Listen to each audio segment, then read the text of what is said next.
আচ্ছা, আজকে আমরা যে চ্যাপ্টারটা নিয়ে আলোচনা করব সেটা হচ্ছে তুমি খুবই একটা পরিচিত চ্যাপ্টার, সেটা হচ্ছে যে এই পদার্থের অবস্থা। এটা পরিচিত কেন বলতেছি, কারণ তুমি জিনিসগুলো আগে থেকে আসলে জানো পদার্থের অবস্থা নিয়ে। এই চ্যাপ্টারটা আমি দ্বিতীয় অধ্যায়টা আমি তৃতীয় অধ্যায়ের আগে পড়াই নাই, কারণ এই জিনিসটা ইজি। এগুলো বেসিক্যালি তোমার সলভ করতে বেশি সময় লাগবে না। তো আমি জাস্ট একটা ওভারভিউ দিব তোমাকে আজকে ক্লাসে, তুমি এগুলো আস্তে আস্তে বুঝবা আর কি, রিলেট করতে পারবা একবার নিজে পড়ে ফেললে। তো পদার্থের অবস্থা যদি বলতে যাই, তাহলে তোমার প্রথমে আসছে যে পদার্থ কয় ধরনের অবস্থায় থাকতে পারে। পদার্থ তিন ধরনের অবস্থায় থাকতে পারে। আমরা কি জানি? ধরো একটা বরফ, এটা একটা বরফের টুকরা। এটা কি কঠিন না? এটাকে যখন একটু তাপ দিবা, তখন এটা গলে তরলে পরিণত হচ্ছে। তারপরে এটাকে যখন আরো তাপ দিবা, তখন এটা গলে একদম গ্যাসীয় পদার্থে পরিণত হচ্ছে। মানে গ্যাস তো দেখা যায় না, আমি কণা কণা দিয়ে দেখাইলাম আর কি, গ্যাসীয় পদার্থে পরিণত হচ্ছে। তাহলে আমরা প্রথমে পাইলাম কঠিন, তারপরে পাইলাম তরল, তারপরে পাইলাম গ্যাস। তাহলে এই তিনটা অবস্থা, এখানে যে তিনটা অবস্থা পাইলাম, এই তিনটা অবস্থাকে বেসিক্যালি আমরা এই চ্যাপ্টারটাতে জানবো বা বুঝবো। তো এরপরে যখন আরো একটু সামনে যখন আগাবো, এখানে জিনিসগুলো একটু পড়ে নেওয়া, এগুলো নর্মাল জিনিস। তুমি যখন এই পেজটাতে যাবা, পেজ নাম্বার 19-এ যাবা, তখন এখানে তিনটা জিনিস দেখতে পারবা। তিনটা জিনিসগুলো কি কি? একটা হচ্ছে কঠিন পদার্থ, একটা হচ্ছে তরল পদার্থ, আর একটা হচ্ছে যে গ্যাসীয় পদার্থ। আমরা এগুলো নিয়ে তো প্রথমে বলছি আলোচনা হবে। এই দেখো এখানে তিনটা টপিক নিয়ে আলোচনা করা হয়েছে। এখানে জাস্ট কি পয়েন্ট গুলো মনে রাখবা, আরেকবার রিডিং দিবা। প্রথমে যখন এখানে এই লাইনটা পড়তে আসলো, তখন দেখবা যে লেখা আছে যে বস্তুর, সরি, যে বস্তুর নির্দিষ্ট ভর আছে এবং জায়গা দখল করে তাকে পদার্থ বলে। ধরো তোমার ভর হচ্ছে 55 কেজি, তুমি একটা জায়গায় বসে আছো, মানে তুমি জায়গাটা দখল করে আছো, তাহলে কি তুমি একটা পদার্থ। যদিও তুমি একটা অপদার্থ, তবুও তোমাকে আমি পদার্থ বললাম। এরপর এরপর ধরো এখানে আর কয়েকটা জিনিস দিছে, যেমন কক্ষ তাপমাত্রায় চিনি, চিনি কি একটা কঠিন, লবণ একটা কি কঠিন। এরপর পানি, তেল, কেরোসিন এগুলো কি তরল। তারপরে নাইট্রোজেন, অক্সিজেন এগুলো কি, নাইট্রোজেন, অক্সিজেন এগুলো কি, এগুলো হচ্ছে যে গ্যাসীয়। তো এগুলো পড়াগুলো এখানে দিছে, এগুলো একবার রিডিং করে নিবা জাস্ট। এগুলো তোমার বাসায় বসে রিডিং করার জিনিস, এখানে বোঝানোর কিছু নাই। এখন কঠিন পদার্থের সংজ্ঞাতে আসি। কঠিন পদার্থের সংজ্ঞাতে এই তিনটা জিনিস মাস্ট মনে রাখবে। কঠিন পদার্থের নির্দিষ্ট ভর আছে, নির্দিষ্ট আকার আছে এবং নির্দিষ্ট আয়তন আছে। একটা কলম যদি নাও, এটার ভর আছে 5 গ্রাম, এটা আকার হচ্ছে লম্বা, আর এটার দৈর্ঘ্য প্রস্থ উচ্চতা তিনটাই আছে বোধহয়, এটার কি আয়তন আছে।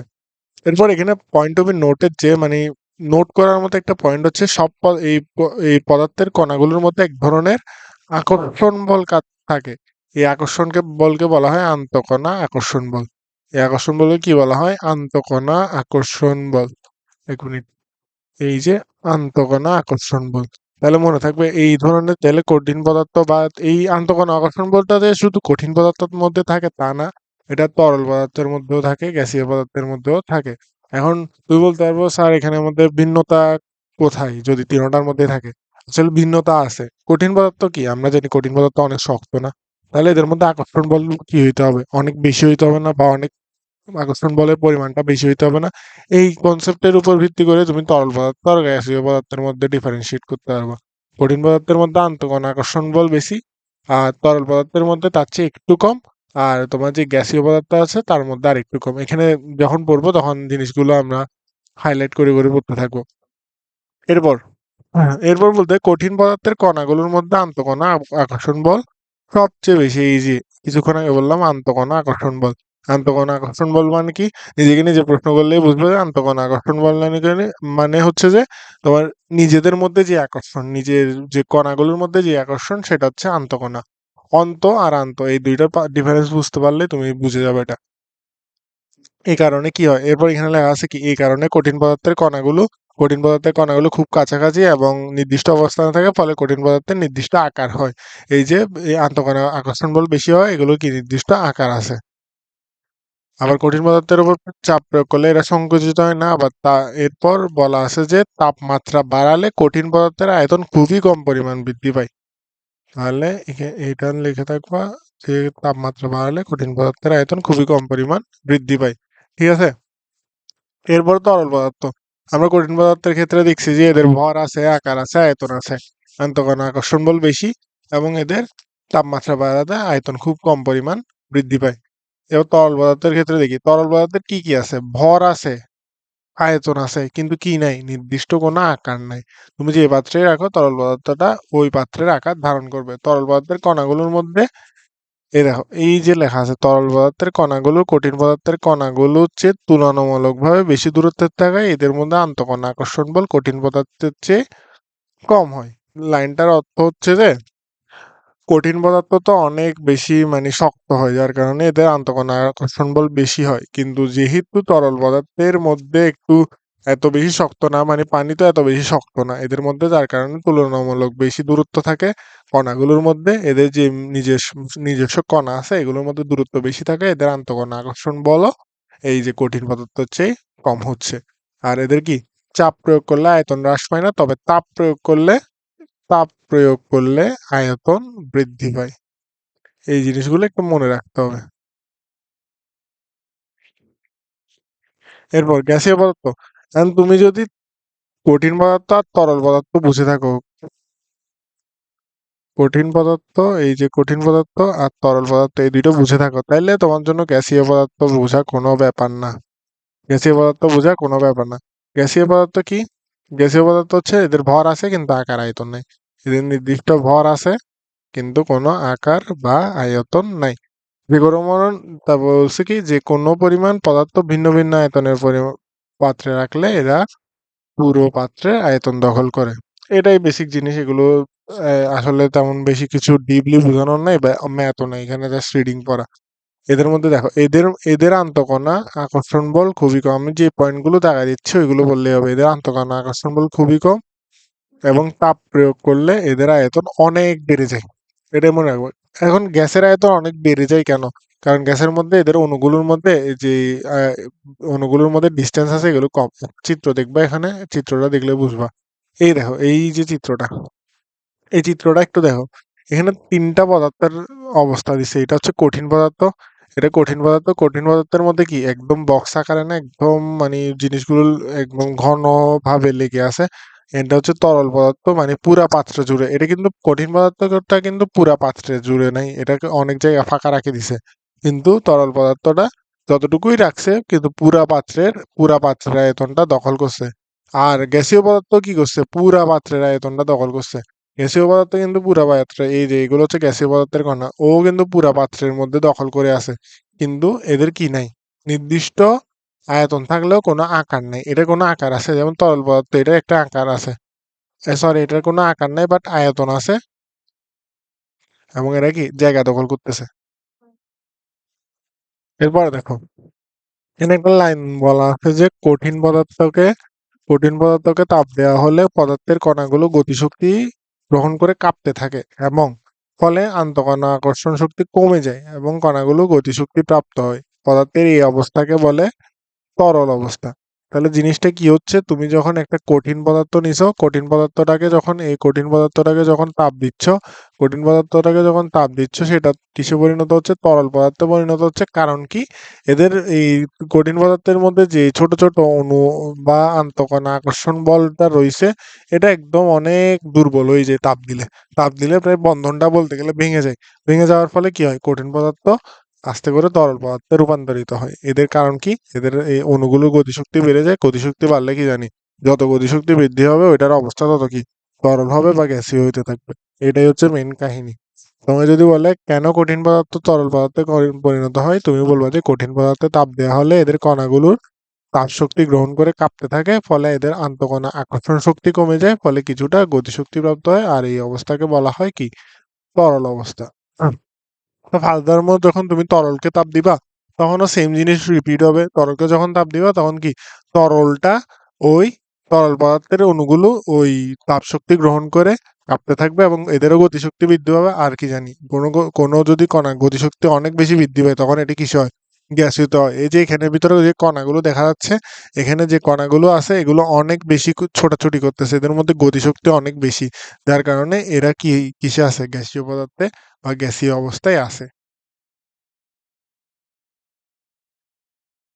এরপর খুবই সহজ জিনিস ব্যাপন, এটা ক্লাস 8-এ পড়াইছিলাম যে কঠিন, তরল ও বায়বীয় মাধ্যমে কোনো পদার্থের স্বতঃস্ফূর্ত সমানভাবে ছড়িয়ে পড়ার প্রক্রিয়াকে ব্যাপন বলে। ব্যাপন কি হয়? উচ্চ ঘনমাত্রার স্থান থেকে নিম্ন ঘনমাত্রার স্থানের দিকে স্বতঃস্ফূর্তভাবে ছড়িয়ে পড়ে। যেমন তুমি যখন একটা সুগন্ধির বা সেন্ট মারবা, সেন্ট মারার সময় তোমার ঘরে যে সেন্টের সুগন্ধিটা পাবো ওইটা কি করবা, ড্রয়িং রুমে কিছুক্ষণ পর দেখবো যে ড্রয়িং রুমেও ওই সুগন্ধিটা পাওয়া যাচ্ছে। এটা কারণ কি? এটার কারণ হচ্ছে ব্যাপন। তুমি যেখানে সেন্ট মারতেছিলে ওইখানে উচ্চ ঘনমাত্রা ছিল, মানে ওটা তখন ওইটা ওইখানে বেশি পরিমাণে স্যান্ড ছিল, কিন্তু আস্তে আস্তে ওই স্যান্ডটা উচ্চ ঘনমাত্রার স্থান থেকে তোমার ড্রয়িং রুম পর্যন্ত চলে গেছে, কারণ ড্রয়িং রুমে তো কোনো স্যান্ড ছিল না, তাই এটা উচ্চ ঘনমাত্রা থেকে নিম্ন ঘনমাত্রায় ব্যালেন্স করার জন্য চলে গেছে। Mainly basically moral of the story যে উচ্চ ঘনমাত্রার স্থান থেকে নিম্ন ঘনমাত্রার স্থানে যখন আমরা এই যে কোনো কিছু ছড়িয়ে পড়া, স্বতঃস্ফূর্তভাবে ছড়িয়ে পড়া, এটাকে বলা হচ্ছে ব্যাপন। এই যে ঘরের এক কোণে যখন তুমি সুগন্ধি শিশির মুখ খুলে রাখলে কিছুক্ষণের মধ্যে সারা ঘরে সুগন্ধি ছড়িয়ে পড়ে, এটা হচ্ছে ব্যাপন প্রক্রিয়ার উদাহরণ। এরপরে এখানে একটা জিনিস হচ্ছে, যে মাধ্যমে কণাগুলি ছড়িয়ে পড়তে কম সময় লাগে তার ব্যাপন হার বেশি, এবং যে মাধ্যমে কণাগুলো ছড়িয়ে পড়তে বেশি সময় লাগে তার ব্যাপন হার কম। এই কথাটার অর্থ কি? তুমি জোরে দৌড়াইতে পারতেছো, তার মানে কি তোমার গতিশক্তি বেশি না? সেম ভাবে কোনো একটা সুগন্ধি বা কোনো একটা গ্যাস যদি তাড়াতাড়ি ছড়াই পড়তে পারে তাহলে তার ব্যাপন হার বেশি, যদি আস্তে আস্তে ছড়াই পড়ে তাহলে তার ব্যাপন হার কম। এটা অ্যাজ সিম্পল অ্যাজ দ্যাট। এখানে বুঝার মতো আসলে বুঝে বলার মতো বা থিওরিটিক্যালি দেখানোর মতো কিছু নাই।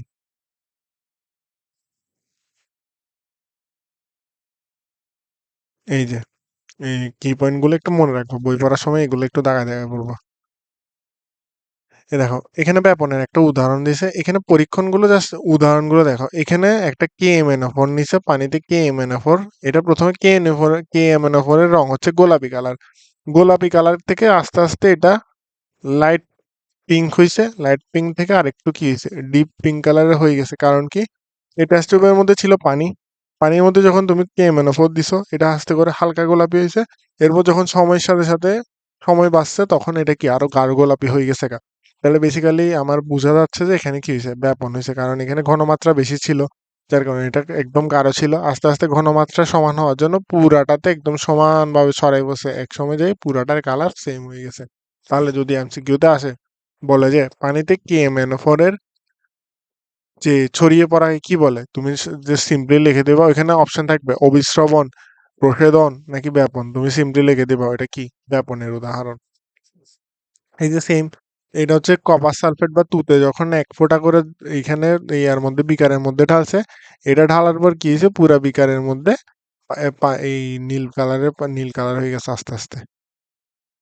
এখানে এই জিনিসটা ইম্পর্টেন্ট,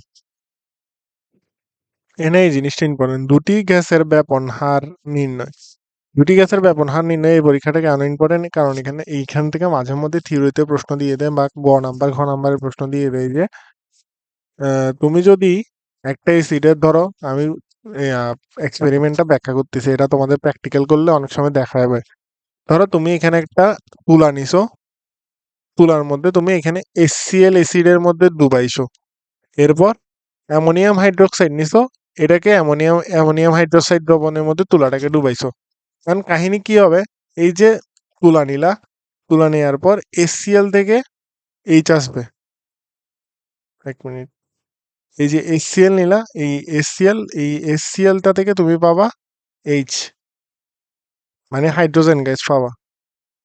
এরপর এই যে NH4OH নিছো, NH4OH থেকে পাবা অ্যামোনিয়াম গ্যাস।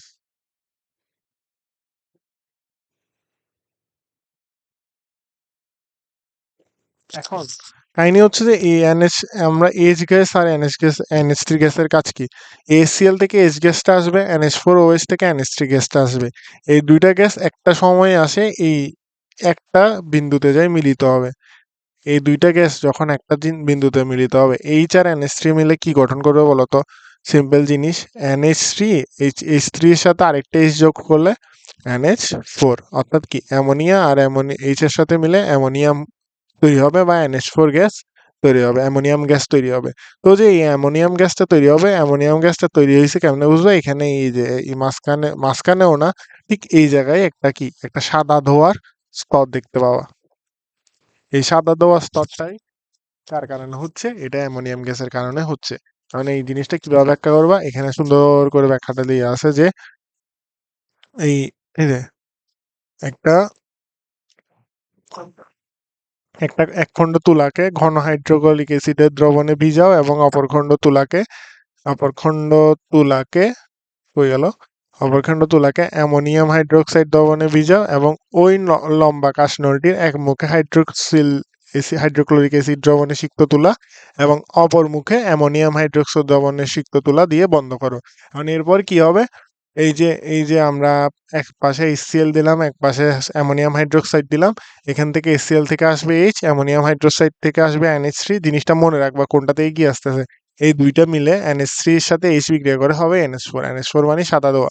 এই যে এই নির্দিষ্ট স্থানে কিছুক্ষণ পর দেখতে পাবে যে কাঁচনলের ভিতরে একটি নির্দিষ্ট স্থানে হাইড্রোজেন ক্লোরাইড গ্যাস ও অ্যামোনিয়াম গ্যাস পরস্পরের সাথে বিক্রিয়া করে অ্যামোনিয়াম ক্লোরাইডের সাদা ধোঁয়া সৃষ্টি করেছে।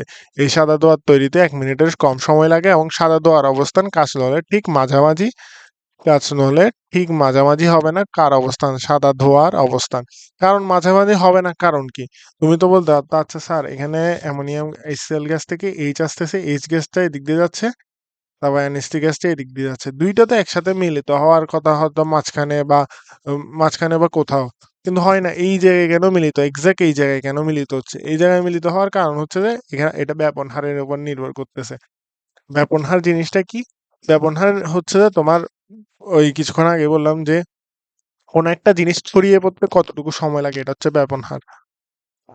তুমি যদি লক্ষ্য করো, দেখো অ্যামোনিয়াম গ্যাসটা এখান থেকে এখানে আসতে, এখান থেকে এখানে আসতে, এখান থেকে এখানে আসতে, এই যে এই তুলা থেকে একদম এখানে আসতে অনেকটুকু পথ অতিক্রম করে ফেলছে না? কিন্তু এইচ অতিক্রম করছে কতটুকু? এতটুকু পথ। তাহলে কে তাড়াতাড়ি অতিক্রম করছে পথটা? অ্যামোনিয়া না? অ্যামোনিয়াম গ্যাসটা তাড়াতাড়ি পার হয়ে এদিক দিয়ে চলে আসছে, কিন্তু এইচ গ্যাসটা পার হইতে অনেক কম সময়, মানে আস্তে আস্তে পার হচ্ছিল। ও এই যে এইচটা এই মাঝখানে আস্তে আস্তে অ্যামোনিয়া ওকে থাপ করে ধরে ফেলছে। এই ধরে ফেলার কারণ হচ্ছে কি? অ্যামোনিয়ামের যে ব্যাপন হার সেটা বেশি। এই যে এখানে এখানে লিখেই দিছে গ্যাস থেকে অ্যামোনিয়াম গ্যাসের ব্যাপন হার হাইড্রোজেন ক্লোরাইড গ্যাসের ব্যাপন হারের চেয়ে বেশি। এর কারণ মূলত এদের আণবিক ভর। এটার কারণ কি? এখন স্যার বলতে পারো যে এটা অ্যামোনিয়াম গ্যাস এইদিকে আসতেছে, হাইড্রোজেন গ্যাস এদিক দিয়ে আসতেছে, অ্যামোনিয়াম গ্যাস তাড়াতাড়ি চলে আসতেছে কেন? এর কারণ কি? এর কারণ হচ্ছে যে এদের আণবিক ভর। অ্যামোনিয়ামের আণবিক ভর যদি বের করো, অ্যামোনিয়াম গ্যাসের আণবিক ভর যদি বের করো সেটা হবে 17, এবং হাইড্রোক্লোরাইড গ্যাসের আণবিক ভর যদি বের করো সেটা হবে 36.5। এই যে আণবিক ভর, একটা 17 বেশি না 36.5 বেশি? অবশ্যই 36.5 বেশি। যেহেতু ওর ভর বেশি, তাহলে ওর একটু হাঁটতে কষ্ট হবে না? ওর এই হাইড্রোজেন HCl গ্যাসটাকে দৌড়ায় যেতে এখানে সময় বেশি লাগবে না? কিন্তু সেম ভাবে অ্যামোনিয়াম গ্যাসের ক্ষেত্রে কিন্তু অনেক কম সময় লাগবে, যার কারণে এই NH3 গ্যাসের চেয়ে HCl গ্যাসের চেয়ে NH3 গ্যাস দ্রুত ব্যাপিত হয়েছে, অর্থাৎ বেশি দূরত্ব অতিক্রম করেছে। যেমন ধরো একটা উদাহরণ দেখা এখানে H2Ne N2O2CO2, এগুলোর মধ্যে কার ব্যাপন হার সবচেয়ে কম? যার আণবিক ভর সবচেয়ে কম তার ব্যাপন হার সবচেয়ে কম। আর কার ব্যাপন হার সবচেয়ে বেশি? যার আণবিক ভর সবচেয়ে বেশি। এখানে কার আণবিক ভর সবচেয়ে বেশি দেখো তো? হাইড্রোজেনের আণবিক ভর হচ্ছে 2, হিলিয়ামের আণবিক ভর হচ্ছে 4, নাইট্রোজেনের আণবিক ভর হচ্ছে 28, এবং অক্সিজেন আর কার্বন ডাইঅক্সাইড হচ্ছে 32 আর 44। এখানে সবচেয়ে বেশি হচ্ছে কার্বন ডাইঅক্সাইডের 44। যেহেতু ওর আণবিক ভর বেশি, তাহলে ওর ব্যাপন হার কি হবে? কম হবে। এখানে আণবিক ভর সবচেয়ে কম কার? 2, মানে কি হাইড্রোজেনের। যেহেতু ওর ব্যাপন হার আণবিক ভর সবচেয়ে কম, ওর ব্যাপন হারও সবচেয়ে বেশি হবে। এরপরের টপিকটা দেখা যায়। এরপরের টপিকটা হচ্ছে নিঃসরণ। এটা সেম জিনিস, আবার এগুলো না 8 এর পড়া, সরি 9-এ তো এখন পড়তেছই। 8-এর পড়া হচ্ছে নিঃসরণ কি? যখন তুমি একটা বেলুন ফুটো করবা, বেলুন ফুটো হলে কি হবে? বেলুনটা ছিদ্র পথে বায়ুটা অনেক তাড়াতাড়ি সজোরে বের হয়ে আসতে চাবে। এই যে সজোরে বের হয়ে যাওয়ার প্রক্রিয়া, সেটা হচ্ছে নিঃসরণ। তুমি ধরো একটা টায়ার চলতেছে, টায়ারটা টুস করে ফেটে গেল, টায়ারটা ফেটে যাওয়ার পর কি হবে, ওটা থেকে বায়ু বের হয়ে যাবে না তাড়াতাড়ি। এই যে বায়ু বের হয়ে যাচ্ছে, এটাই হচ্ছে নিঃসরণ। এই যে নিঃসরণ হলো এমন একটি প্রক্রিয়া যার মাধ্যমে গ্যাসের কণাগুলো খুব ছোট ছিদ্র দিয়ে পারস্পরিক সংঘর্ষ ছাড়াই একে একে বের হয়ে যায়, যেমন বেলুনের ছোট ছিদ্র দিয়ে গ্যাস নির্গমন। এরপরে এই ধরনের গ্যাস নির্গমনকে বলে কি, নিঃসরণ বা ইফিউশন। এরপর এছাড়া যদি, তারপর হচ্ছে গতিতে ধীরে ধীরে এবার নিঃসরণের বাহ্যিক প্রয়োগ। আচ্ছা, এখানে একটা জীবনমুখী কাজ দেওয়া আছে যে তুমি কেমনে নিঃসরণটা ডিটেক্ট করবা, যে সিলিন্ডারের মধ্যে নিঃসরণটা ডিটেক্ট করবা। মাঝে মধ্যে হয় না, অনেক সময় সিলিন্ডার লিক হয়ে গ্যাস বের হয়ে যায় এবং এটা ব্লাস্ট হয়ে যায়। এখন এটা থেকে তুমি ধরো সন্দেহ লাগতেছে সিলিন্ডারটা লিক হচ্ছে, এখন এই সন্দেহটা তো এখন তুমি বাস্তবে চেক করতে পারবে না। যদি ধরো আগুন জলে চেক করতে যাও, তাহলে তো দুম করে ব্লাস্ট হয়ে যাবে। এখন এটা সহজ পদ্ধতি কি, তুমি সুন্দর করে সাবান পানি নিবা। সাবান পানি নিয়ে এই যে সাবান পানি নিয়ে এই যে এই সিলিন্ডারের মাথার উপরে এরকম একটা জিনিস আছে, ক্যাপের মতো জিনিস, এখানের মধ্যে তুমি সাবান পানিটা দিয়ে দিবা যাতে ফেনা ফেনা ফেনা থাকে একটু একটু। এরপর দিয়ে দেওয়ার পর যদি দেখো কিছুক্ষণ পর ওইখানের থেকে বুদবুদ উঠতেছে, ফেনাগুলো মানে বাবল উঠতেছে, তাহলে তার মানে বুঝতে পারবা যে ওইটা কি গ্যাসের লিক আছে, মানে ওই গ্যাসটা লিক করতেছে। আর যদি নর্মাল থাকে, নর্মাল ফেনাটা এমনি নর্মালি থাকে, তাহলে মনে করবে এখানে গ্যাসটা ঠিক আছে, কোনো লিক করতেছে না, নাকে সমস্যা আছে। এরপর এরপর আস্তে আস্তে মোমবাতির প্রজ্বলন বা মোমের তিন অবস্থা। মোমবাতির প্রজ্বলন বা মোমের তিন অবস্থা, আমি এখানে অলরেডি কিছু লাইন দেখাই দিছি। ক্যান্ডেল, এখানে একটা জিনিস লিখছি, ক্যান্ডেল ইকুয়াল টু হচ্ছে যে হাইড্রোজেন প্লাস কার্বন। এর অর্থ কি? ক্যান্ডেল মানে কি, মোম না? মোম হচ্ছে যে হাইড্রোজেন আর কার্বনের একটা মিশ্রণ, বা মোম হলো হাইড্রোকার্বনের মিশ্রণ। এই যেখানে বলেই দিছি, মোম হলো একটা বিভিন্ন হাইড্রোকার্বনের মিশ্রণ। হাইড্রোজেন অর্থাৎ হাইড্রোজেন আর কার্বন মিলে গঠিত যৌগই হচ্ছে হাইড্রোকার্বন। এই যে হাইড্রোকার্বন, এই হাইড্রোকার্বন জিনিসটা যে ভবিষ্যতে এত প্যারা দিবে, অর্গানিক সামনে যখন ইন্টারে উঠবে তখন দেখবা অর্গানিক জিনিসটাতে শুধু হাইড্রোকার্বন হাইড্রোকার্বন হাইড্রোকার্বন, এই হাইড্রোকার্বন নিয়ে যে এত এত যৌগ সম্ভব, এটা মানে বলে শেষ করা যাবে না। তো বেসিক্যালি জেনে জেনে রাখো যে হাইড্রোকার্বন জিনিসটা কি। হাইড্রোকার্বন হচ্ছে হাইড্রোজেন প্লাস কার্বন নিয়ে গঠিত এক ধরনের, হাইড্রোজেন প্লাস কার্বন নিয়ে হাইড্রোজেন আর কার্বন নিয়ে গঠিত এক ধরনের যৌগ। আমরা কি জানি, এবার মোমের এই যে তিন অবস্থার কথা বলতেছে, আমরা মোমের মধ্যে এই তিন অবস্থা দেখতে পাই নাকি, এটা আসলে দেখবো। এটা বেসিক্যালি অনেক সময় ঘ নাম্বার প্রশ্নে দিয়ে দেয় যে মোমের তিন অবস্থা ব্যাখ্যা করো। মোমের তিন অবস্থা কেমনে ব্যাখ্যা করবা? তুমি ধরো একটা মোমবাতিতে আগুন জ্বালাইছো, আগুন জ্বালালে কি হবে? মোমবাতিটা তাপে গলতে থাকবে না, এই যে গলতে থাকতেছে। গলার পর কি হবে, কিছু অংশ, এই গলার পর কিছু অংশ গ্যাস হয়ে বাতাসে উড়ে যাবে, গ্যাস হয়ে বাতাসে উড়ে যাবে।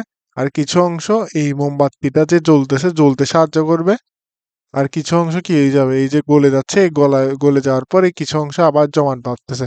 তাহলে কি হচ্ছে, প্রথমে মোমবাতিটা জ্বালাইছো, জ্বালানোর পরে এটা কি হচ্ছে, এখানে মোমবাতিটা গলে যাচ্ছে, গলে যাওয়া মানে কি, গলে তরল হয়ে যাচ্ছে। তরল হওয়ার পর কিছুক্ষণ পর আবার ঠান্ডা হয়ে শক্ত হয়ে যাচ্ছে। আবার কিছু অংশ কি হচ্ছে, এই গলে যাওয়া তরলের কিছু অংশ কি হচ্ছে, আবার গ্যাস হয়ে বাষ্প হয়ে বাতাসের সাথে মিশে যাচ্ছে। তাহলে এখান থেকে বলতে পারি যে মোমবাতির মধ্যে তিন অবস্থা থাকে। দেখ, এখানেও সেম জিনিসটা বলা হয়েছে, আগুন জ্বালালে সুতার চারদিকে হাইড্রোকার্বন অণুগুলো তাপে গলে তরলে পরিণত হচ্ছে। হাইড্রোকার্বন অণুগুলো মানে কি, ওই মোমের কথাই বলতেছে। এই হাইড্রোকার্বন অণু বলতে ওই মোমের কথাই বলতেছে। যখন তুমি এই সুতাটা জ্বলাবা তখন এর এর মধ্যে মোম লেগে থাকে না, এই মোমটা কি হবে, এই মোমগুলো আস্তে আস্তে কি হবে, ওই গলে তরলে পরিণত হবে। এরপর কঠিন অবস্থা থেকে এর মানে কি হচ্ছে, হাইড্রোকার্বন গুলো তো প্রথমে কঠিন ছিল, মানে মোমটা প্রথমে কঠিন ছিল, সেটা আস্তে আস্তে গলে তরলে রূপান্তরিত হয়েছে। এবং ওই তরল মন আবার কি হবে, আগুনের উত্তাপে প্রথমে বাষ্পে পরিণত হবে, তারপর ওই বাষ্প প্রথমে বাষ্পীয় মোম বাতাসে অক্সিজেনের সাথে বিক্রিয়া করবে। এরপরে শেষ না, এই যে বাষ্পে পরিণত হচ্ছে, বাষ্পে পরিণত হওয়ার পর আলোটা পাচ্ছে কোত্থেকে, এই যে আলো দেখতেছি, এই আলোটা পাচ্ছি কোত্থেকে, এই বাষ্পীয় মোম বাতাসের অক্সিজেনের সাথে বিক্রিয়া করে কি করতেছে, কার্বন ডাই অক্সাইড জলীয় বাষ্প ও আলো তাপ উৎপন্ন করতেছে। তো এখানে সবচেয়ে ইম্পর্টেন্ট জিনিস আমরা বুঝতে পারতেছি যে যদি আমাদের আলো বা আগুন দরকার হয় তাহলে অক্সিজেনটা মাস্ট লাগবে। আমরা এই জন্য বলি যে কোথাও যদি অক্সিজেন কম হয় তাহলে ওখানে আগুন জ্বালানো খুবই টাফ। যেমন পাহাড়ের চূড়ায় আগুন জ্বালানো অনেক টাফ, কারণ ওখানের মধ্যে কি থাকে না, অক্সিজেন থাকে না, অক্সিজেন অনেক কম থাকে। বলতে গেলে। যার কারণে এখানে অনেকে যখন হাইকাররা ওঠার সময় ওরা কি করে? ওরা অক্সিজেন সিলিন্ডার ক্যারি করে। যেমন এভারেস্টের চূড়ায় ওঠার সময় অক্সিজেন সিলিন্ডার ক্যারি করতে হয়। এখানে আগুন জ্বালানো অনেক কঠিন হয়। তাহলে আমরা এখান থেকে এই জিনিসটা থেকে ক্যান্ডেল জ্বালানো থেকে একটা জিনিস বুঝতেছি যে ক্যান্ডেলটা যখন জ্বালাবো ওর পাশে ওর যে সুতা আছে সুতাটার পাশের যে মোমগুলো আছে ওগুলো গলে যাবে। গলে যাওয়ার পর কিছু অংশ গ্যাসে পরিণত হবে। ওই গ্যাসটা কি করবে? বাতাসের অক্সিজেনের সাথে বিক্রিয়া করবে। কার্বন ডাইঅক্সাইড গ্যাসটা ওই মোমের গ্যাসগুলো বাতাসের সাথে বিক্রিয়া করবে এবং ওই বাতাসে অক্সিজেনের সাথে বিক্রিয়া করবে। এরপর কার্বন ডাইঅক্সাইড জলীয় বাষ্প এরপর কি উৎপন্ন করবে? তাপ উৎপন্ন করবে। আলো আর তাপ উৎপন্ন করবে। এটা হচ্ছে বেসিক কথা। এরপরের টপিক হচ্ছে গলন আর স্ফুটন। গলন মানে কি? গলন মানে মেল্টিং। তুমি যখন একটা পদার্থকে তাপ দিচ্ছ এটা গলে যাচ্ছে, এটা হচ্ছে গলন। তাপ প্রয়োগে কোনো পদার্থের কঠিন অবস্থা থেকে তরল অবস্থায় রূপান্তরের প্রক্রিয়াকে বলে গলন। এটা ইজি জিনিস। তোমাকে যদি বলে গলন কাকে বলে তাহলে এই সংজ্ঞাটা দিয়ে দিবে যে তাপ প্রয়োগে কোনো পদার্থের কঠিন পদার্থ থেকে যদি কঠিন অবস্থা থেকে যদি তরল অবস্থায় রূপান্তরিত হয় এটাকে গলন বলবে। আর যদি বলে গলনাঙ্ক কি? গলনাঙ্ক হচ্ছে এই জিনিসটা অবশ্যই মেনশন করতে হবে এক বায়ুমণ্ডলীয় চাপে।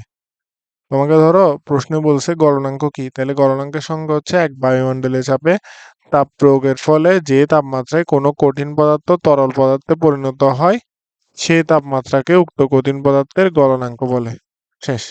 অর্থাৎ তুমি যখন একটা চাপের মধ্যে নির্দিষ্ট চাপের মধ্যে তাপ প্রয়োগ করতেছো, যেই তাপের কারণে ওই জিনিসটা তাপমাত্রায় কোনো কঠিন পদার্থ তরল পদার্থে পরিণত হচ্ছে, ওই তাপমাত্রাকে ওই কঠিন পদার্থের গলনাঙ্ক বলতেছে। এখানে রেখে দিয়েছে প্রত্যেক বিশুদ্ধ পদার্থের একটি নির্দিষ্ট গলনাঙ্ক থাকে। এই গলনাঙ্কটা প্রত্যেকটা পদার্থের জন্য ফিক্স। যেমন বরফের গলনাঙ্ক ধরা হয় 0 ডিগ্রি সেলসিয়াস। এটা আজীবন মনে রাখবা, বরফের গলনাঙ্ক হচ্ছে 0 ডিগ্রি সেলসিয়াস। তুমি যখন একটা বরফকে বের করবা ফ্রিজ থেকে বের করে যখন হাতে নিবা তখন দেখবা যে ওইটা হাতের মধ্যেই গলতে শুরু করতেছে। কারণ কি? এটা বরফের গলনাঙ্ক 0 ডিগ্রি সেলসিয়াস। তো আর তোমার রুমের টেম্পারেচার থাকে বেসিক্যালি 32 থেকে 28 ডিগ্রির মধ্যে। তো এটা তাড়াতাড়ি গলা শুরু করবে না, এই জিনিসটাই বলছে। এরপর হচ্ছে তাপ প্রয়োগ করে তরলকে গ্যাসে রূপান্তরের ক্রিয়াকে বলে স্ফুটন। এক বায়ুমণ্ডলীয় চাপে তাপ প্রয়োগের ফলে যে তাপমাত্রায় কোনো তরল পদার্থ গ্যাসীয় পদার্থে পরিণত হয় সে তাপমাত্রাকে বলে উক্ত তরল পদার্থে স্ফুটনাঙ্ক। শেষ। তরল পদার্থ আর স্ফুটনাঙ্কের এই গলনাঙ্ক আর স্ফুটনাঙ্কের সংজ্ঞা আসলে এই দুইটা ক্লিয়ারলি মেনশন করে দিলে হয়ে যাবে।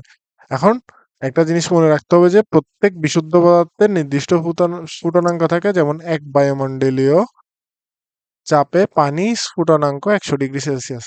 তার মানে কি? পানি 100 ডিগ্রি সেলসিয়াস তাপমাত্রায় ফুটতে থাকে। এই দুইটা জিনিস একদম মানে মরা পর্যন্ত মনে রাখতে হবে যে বরফের গলনাঙ্ক হচ্ছে 100 ডিগ্রি সেলসিয়াস আর পানির স্ফুটনাঙ্ক হচ্ছে 100 ডিগ্রি, বরফের গলনাঙ্ক হচ্ছে 0 ডিগ্রি সেলসিয়াস আর পানির স্ফুটনাঙ্ক হচ্ছে 100 ডিগ্রি সেলসিয়াস। তার মানে তুমি যখন একটা পানিকে যখন বরফ নিবা ওইটা 0 ডিগ্রি সেলসিয়াসে গলবে এবং একটা সময় পর্যায়ে 100 ডিগ্রি সেলসিয়াস পর্যন্ত এটা তরলই থাকবে। কারণ কি? ওটা তো স্ফুটনাঙ্কে পৌঁছাচ্ছে না, ওটা গ্যাসীয় অবস্থায় পৌঁছাচ্ছে না। তুমি যখন 100 ডিগ্রির পার করবা, 100 ডিগ্রি পার করলে দেখবা যে তরল পদার্থটা আস্তে আস্তে গ্যাস হয়ে যাচ্ছে গা।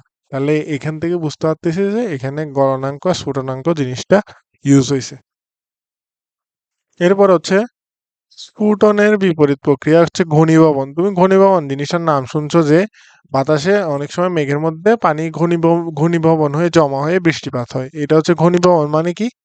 ওই যে গ্যাসগুলো একসাথে জমাট বেঁধে ঘনীভূত হয়ে আবার পানিতে পরিণত হয়। এটা হচ্ছে ঘনীভবন। স্ফুটনের সময় কি হয়? এখানে লিখে দিয়েছে স্ফুটনের সময় তাপ দিতে হয় আর ঘনীভবনের সময় তাপ সরিয়ে নিতে হয়। এই যে ঘনীভবনের যদি একটা উদাহরণ দিই তাই সেটা হচ্ছে তোমার বরফ। যেমন তুমি পানিকে যখন তুমি ফ্রিজের মধ্যে রাখবা, তাপ দিচ্ছ নাকি তাপ সরায় নিচ্ছ? অবশ্যই তাপটা সরায় নিচ্ছ। মানে এটা -2-3 ডিগ্রি করে ফেলতেছো। যেহেতু তাপটা সরায় নিচ্ছ, এই তাপ সরায় নেওয়ার ফলে ওর কি হচ্ছে? ঘনীভবন হচ্ছে ও তরল থেকে পানি তরল পদার্থ থেকে বরফে পরিণত হয়ে যাচ্ছে, কঠিন পদার্থে পরিণত হয়ে যাচ্ছে। এটাই হচ্ছে ঘনীভবনের একটা প্রসেস। এখানে এই পরীক্ষণ নং 6টা, এখানে যে গ্রাফটা আছে এটা ইম্পর্টেন্ট। এই গ্রাফটা থেকে হরহামেশা প্রশ্ন আছে গ নাম্বারে। প্রশ্নটা কিরকম হয় তোমাকে এরকম একটা গ্রাফ দিয়ে দিয়ে বলবে যে গ্রাফটা থেকে বিভিন্ন অবস্থা ব্যাখ্যা করো, পদার্থের বিভিন্ন অবস্থা ব্যাখ্যা করো। তুমি কিন্তু জিনিসটা বুঝছিলে গতিতে, গতি থেকে বিভিন্ন একটা গ্রাফ দেখতা, গ্রাফের মধ্যে বেগ, ত্বরণ, সরণ এগুলো ব্যাখ্যা করতে হইতো না? সেম জিনিস এখানেও করতে হবে, বাট এখানে পদার্থের হিসেবে ব্যাখ্যা করতে হবে। কিভাবে ব্যাখ্যা করবা? ধরো একটা বরফ আছে যেটা -40 ডিগ্রি সেলসিয়াসে আছে। এখন -40 থেকে বরফের তাপমাত্রা বাড়তে বাড়তে বাড়তে বাড়তে 0 ডিগ্রি সেলসিয়াসে গেছে। এই যে 0 ডিগ্রি সেলসিয়াসে গেছে। এখন 0 ডিগ্রি সেলসিয়াসে যখন যায় আমরা কি জানি বরফ কি আর বরফ থাকে? আমরা জানি না 0 ডিগ্রি সেলসিয়াস তাপমাত্রায় বরফ গলে গলে যায়। বরফ আস্তে আস্তে গলা শুরু করে। এই 0 ডিগ্রি সেলসিয়াস পর্যন্ত কি বরফটা গলতে থাকবে। এরপর গলার পরে কি হবে? আবার তাপমাত্রাটা আস্তে আস্তে বাড়বে। তাপমাত্রাটা বাড়বে। বরফ গলে পানি হয়ে গেছে। এবার পানির তাপমাত্রা বাড়তেছে। পানির তাপমাত্রা বাড়তে বাড়তে একটা সময় যায়, সি পয়েন্টে যায় 100 ডিগ্রি সেলসিয়াস হয়ে যাবে। যখনই 100 ডিগ্রি সেলসিয়াসের মধ্যে পৌঁছাবে এই বরফের তাপমাত্রা, এই পানির তাপমাত্রাটা, তখন আমরা কি জানি বরফের যখন পানির তাপমাত্রা যখন 100 ডিগ্রি সেলসিয়াস তাপমাত্রা যায় তখন কি হয়? পানি আস্তে আস্তে কি স্ফুটনাঙ্কে পৌঁছে যায় না? পানিটা ফুটতে থাকে, তাই সিডি রেখাটা কি হবে? স্ফুটনাঙ্ক রেখা। একটা সময় যাওয়ার পর এই 100 ডিগ্রি যখন ক্রস করবে তাপমাত্রা, 100 ডিগ্রি যখন তাপমাত্রা ক্রস করবে তখনই কি হবে? এটা গ্যাসীয় পদার্থে পরিণত হবে বা জলীয় বাষ্পে রূপান্তরিত হবে। তাহলে মোরাল অফ দ্য স্টোরি কি বলা যায়? তুমি যদি একটা বরফ নাও -40 ডিগ্রি সেলসিয়াস একটা সাপোজ ধরলা নিলা, ওটা নেওয়ার পর এই যে ও এ রেখা, এটা বোঝাচ্ছে যে কি বরফ এই অবস্থায় স্টিল বরফ আছে। কিন্তু 0 ডিগ্রি সেলসিয়াস তাপমাত্রা যখনই এসে ওটা কি হচ্ছে? গলনাঙ্কে চলে গেছে। কারণ বরফের গলনাঙ্ক জানি 0 ডিগ্রি সেলসিয়াস, তো এটা গলনাঙ্কে চলে গেলে এটা আস্তে আস্তে গলতে শুরু করবে। এই রেখাটা কি বোঝাচ্ছে? বরফের গলনাঙ্ক রেখা। এরপর আস্তে আস্তে বি থেকে আবার তাপমাত্রা বাড়তেছে, এখন তো গলে গেছে, গলে যাওয়া মানে কি বরফ থেকে পানি হয়ে যাওয়া না? পানি হয়ে গেছে গা। এবার বি, পানি হওয়ার পর তাপমাত্রা আবার বাড়তেছে, বাড়তে বাড়তে 100 ডিগ্রিতে গেছে গা। আমরা কি জানি পানির তাপমাত্রা হচ্ছে যখন 100 ডিগ্রিতে পৌঁছাবে তখন এটা কি স্ফুটনাঙ্ক না? এই যে পানি যখন স্ফুটনাঙ্কে পৌঁছে গেছে, স্ফুটনাঙ্কে পৌঁছানোর পর এটা কি হবে? এই স্ফুটনাঙ্কে এই রেখাটা পাবো সিডি, এটা হচ্ছে স্ফুটনাঙ্ক রেখা। এই রেখাটা কিন্তু বরাবর 100 ডিগ্রি বরাবর। এটা হচ্ছে স্ফুটনাঙ্ক রেখা। এরপর ডি বিন্দু থেকে আবার কি হবে? যখন তাপমাত্রা বাড়াবো এটা জলীয় বাষ্পে কনভার্ট হয়ে যাবে। এটাই হচ্ছে মেইন কাহিনী আর কি। ওইটা ছিল কি, এই যে এটা লিখতেছিলাম এটা হচ্ছে বরফে তাপমানের একটি লেখচিত্র। এরপর আরেকটা লেখচিত্র হচ্ছে জলীয় বাষ্পকে শীতলীকরণ। আচ্ছা তুমি তো বরফকে তুমি ডিরেক্ট ইয়াতে কনভার্ট করে ফেললে এখানে। বরফকে ডিরেক্ট, এখানে বরফ ছিল এটাকে ডিরেক্ট জলীয় বাষ্পে কনভার্ট করে ফেলছে। এখন তোমাকে বলছে জলীয় বাষ্প দেয়া আছে, এখন এটাকে বরফে কনভার্ট করো। তাহলে কি করবা? ধরো জলীয় বাষ্পের তাপমাত্রা দেয়া আছে 100 ডিগ্রি সেলসিয়াস। আচ্ছা, 100 ডিগ্রি সেলসিয়াস থেকে তাপমাত্রা নামাইতে নামাইতে নামাইতে নামাইতে তুমি 100 ডিগ্রি সেলসিয়াসে আনলা। 100 ডিগ্রি সেলসিয়াসে আমরা কি জানি? বরফ জলীয় বাষ্প আস্তে আস্তে কি হবে? পানিতে কনভার্ট হয়ে যাবে। কারণ 100 ডিগ্রি হচ্ছে পানির স্ফুটনাঙ্ক, আর জলীয় বাষ্প যদি 100 ডিগ্রিতে নামাই ফেলা যায় ওটা পানিতেই তৈরি হয়ে যাবে, পানিতে কনভার্ট হয়ে যাবে। মানে উল্টাটা হবে আর কি। তারপর 100 ডিগ্রি পুরাটা, এই পুরা রেখাটা হবে যে ওইটা কি, এটা ওই স্ফুটনাঙ্ক রেখা। এরপর আস্তে আস্তে পানি যখন 100 ডিগ্রি থেকে আবার আরো কমাবা আরো কমাবা আরো কমাবা একদম 0 ডিগ্রিতে আনবা, তখন এটা আবার কি হয়ে যাবে? বরফ হয়ে যাবে। বরফ থেকে আরো কমাবা আর বরফটা আরো শক্ত হয়ে যাবে। এটা হচ্ছে ঘনীভবন রেখা, জাস্ট এটার উল্টা। এটার উল্টাটা হচ্ছে ঘনীভবন রেখা। এরপরে পাতন, ঊর্ধ্বপাতন জিনিসটা কি? পাতন জিনিসটা একদম ইজি। পাতন মানে হচ্ছে তুমি যখন বাষ্পীভবন প্লাস ঘনীভবন দুইটাই একসাথে করবা তখন এটা হচ্ছে যে পাতন। যেমন দেখো, ঠান্ডা পানিতে পরিণত হয়, ঘনীভবন প্রক্রিয়া তরল পদার্থ বাষ্প পরিণত হয়। কোনো তরল পদার্থকে তাপ প্রয়োগ করে বাষ্প পরিণত করে তাকে পুনরায় শীতলীকরণের মাধ্যমে, কোনো তরল পদার্থকে তাপ প্রয়োগ করে বাষ্প পরিণত করে, কোনো পদার্থকে তাপ প্রয়োগ করে বাষ্পে পরিণত করে তাকে পুনরায় শীতলীকরণের মাধ্যমে তরলে তরলে পরিণত করার পদ্ধতিকে পাতন বলে। আর পাতন হলো বাষ্পীভবন ও ঘনীভবন প্রক্রিয়ার একটা কি মিশ্র প্রক্রিয়া। কারণ কি, তুমি একটা তরলকে বাষ্পে পরিণত করতেছো, বাষ্প থেকে আবার তুমি শীতল করে কি করতেছো? ঘনীভবন করে আবার কি করতেছো? তরলে পরিণত করতেছো। এই যে তরল থেকে বাষ্প, বাষ্প থেকে তরল, এই যে এই কন্টিনিউয়াস যে একটা প্রসেস আছে, এই প্রসেসটাকেই বলা হচ্ছে কি পাতন। পাতনের সংজ্ঞা আসলে এটা দেখলে, আসলে লিখে দিতে হবে। এরপরে পাতন গেল। ঊর্ধ্বপাতন কি? ঊর্ধ্বপাতন জিনিসটা একদম ইজি। তুমি যখন যে প্রক্রিয়ায় কোনো কঠিন পদার্থকে তাপ প্রয়োগ করা হলে কঠিন পদার্থটি তরলে পরিণত না হয়ে সরাসরি বাষ্পে পরিণত হয় সেটাকে বলে কি উর্ধ্বপাতন। তার মানে কি, ধরো তুমি একটা ন্যাপথলিন তো দেখছো সাদা কালারের ন্যাপথলিনকে যখন তুমি ডিরেক্ট একদম মোমবাতির নিচে দিবা একটা চামিচি করে মোমবাতির মধ্যে নিয়ে মোমবাতি শিখার উপর ধরো, তখন দেখবে যে ধূপ করে ওটা কি হয়ে গেছে, গ্যাসে পরিণত হয়ে গেছে। ওটা কিন্তু আর তরলে পরিণত হয় না। আমরা কি জানি বরফকে তাপ দিলে প্রথমে তরল হয়, তারপরে ফুটতে ফুটতে একসময় বাষ্প হয়ে যায়, তাই না? কিন্তু নিশাদল বা যে ন্যাপথলিন আছে ওইটাকে ডিরেক্ট যখন বা ইয়াতে দিব, ওইটা আস্তে আস্তে কি গ্যাসীয় হয়ে মানে বাতাসে মিলে যাবে, ওইটার কোনো তরল অবস্থা নাই। মানে কি, কঠিন থেকে ডিরেক্ট গ্যাসে পরিণত বা বাষ্পে পরিণত হওয়ার প্রক্রিয়াকেই বলতেছে কি ঊর্ধ্বপাতন। তাপ প্রয়োগ করা হলে যখন কঠিন পদার্থটা তরলে পরিণত না হয়ে ডিরেক্ট সরাসরি বাষ্পে পরিণত হচ্ছে, তখন তাই কি বলবে ঊর্ধ্বপাতন প্রক্রিয়া বলে। যেমন নিশাদল, কর্পূর, ন্যাপথলিন এবং কঠিন carbon dioxide, iodine, aluminium chloride, এগুলো কি তাপ প্রয়োগ করা হলে সেগুলো ত্বরণে পরিণত হয়, সরাসরি বাষ্পে পরিণত হয়। এখানে একটা জিনিস আছে যে কঠিন কার্বন ডাইঅক্সাইডটা জিনিসটা অনেকটা বরফের মতো দেখতে। এই কঠিন কার্বন ডাইঅক্সাইড এটা কিন্তু গ্যাস বলে না। গ্যাস বললে কিন্তু এটা উত্তপাতন হওয়া সম্ভব ছিল না। এটা হচ্ছে কঠিন কার্বন ডাইঅক্সাইড। এগুলো কি, এগুলো হচ্ছে উর্ধ্বপাতিত পদার্থ। তোমাকে উর্ধ্বপাতিত পদার্থের যখন আসবে এক্সাম্পল আসবে বলতে কোনগুলো উর্ধ্বপাতিত পদার্থ এগুলো দিবা: নিশাদল, কর্পূর, ন্যাপথলিন, কঠিন carbon dioxide, iodine, aluminium chloride এগুলো হচ্ছে কি, এগুলো হচ্ছে যে ঊর্ধ্বপাতিত বা ঊর্ধ্বপাতনযোগ্য পদার্থ। এরপরে ঊর্ধ্বপাতন প্রক্রিয়ার প্রয়োগ, তুমি এই প্রক্রিয়ার প্রয়োগটা এটা রিডিং করে রাখবে, এই রিডিং করলে বুঝছো।